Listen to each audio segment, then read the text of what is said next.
Two wars, a House fight over the next speaker, and a presidential election now a year away. Getting accurate information has never been more vital. But increasingly, fewer Americans are watching or reading the news. New research is painting a troubling picture of habits here in the U.S. Let's start with a Pew Research Center analysis out this week. Since 2016, there has been a steep decline in adults following the news. In 2016, 51% of adults said they followed the news all or most of the time. The latest numbers from 2022 show that number fell to 38%. The decline in viewership comes as the public questions whether the media is accurately and fairly reporting the news, distrust that has been driven by political division in recent years. According to a September poll by Gallup, confidence in the news media to accurately report the news is at its lowest level since 2016, when Republican trust in the media plummeted as former President Donald Trump began criticizing the press, calling it the enemy of the people and fake news. I'd like to welcome the fake news media, which is back there. There's a lot of people back there.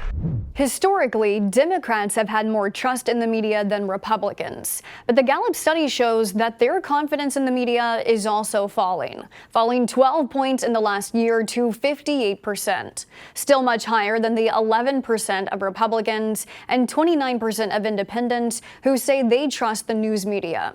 In a 2019 discussion about building trust with news consumers, the director of journalism research at Pew, Amy Mitchell, said the sheer amount of information online has made it difficult for Americans to identify credible news sources.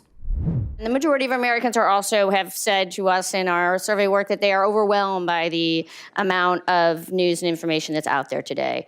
So one of the things we did that it's worth, I think, local journalists thinking about is that we looked at people's ability to differentiate between factual statements in the news and opinions.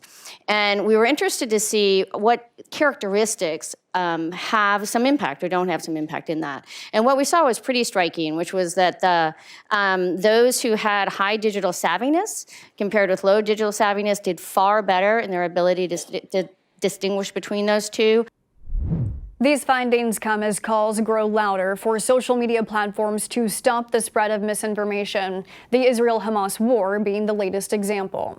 Last week, the EU sent a letter to ex-owner Elon Musk and Meta CEO Mark Zuckerberg demanding they stop the spread of misinformation on their platforms or face penalties.